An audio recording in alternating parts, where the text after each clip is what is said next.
Hello mwana michezo, karibu katika channel yetu ya Michezo Live.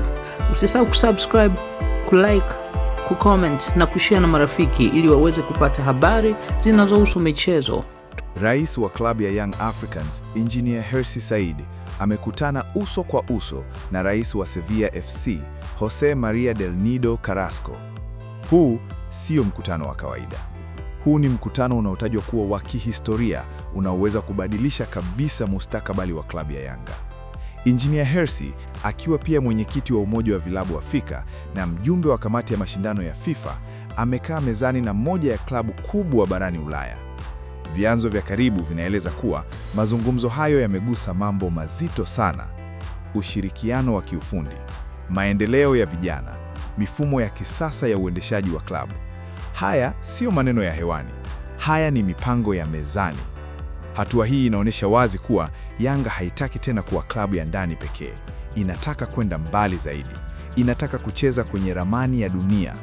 Na kama bado hujaelewa uzito wa hili, Engineer Hersi amealikwa kutazama mchezo wa Ligi Kuu Hispania kati ya Sevilla na Levante katika dimba la Ramon Sanchez Pizjuan, akiwa pamoja na rais wa Sevilla mwenyewe.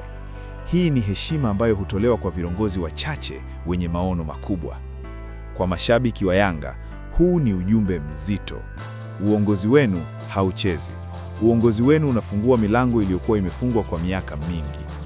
Je, huu ndio mwanzo wa ushirikiano mkubwa kati ya Yanga na Ulaya? Je, vijana wa Yanga wataanza kufunguliwa milango ya kimataifa?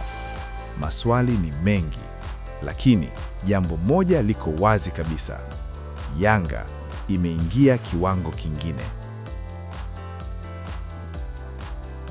Asante kwa kutufuatilia mpaka mwisho. Usisahau kusubscribe na kuacha maoni yako. Ikiwa umependa channel hii, acha maoni yako hapo, share na marafiki.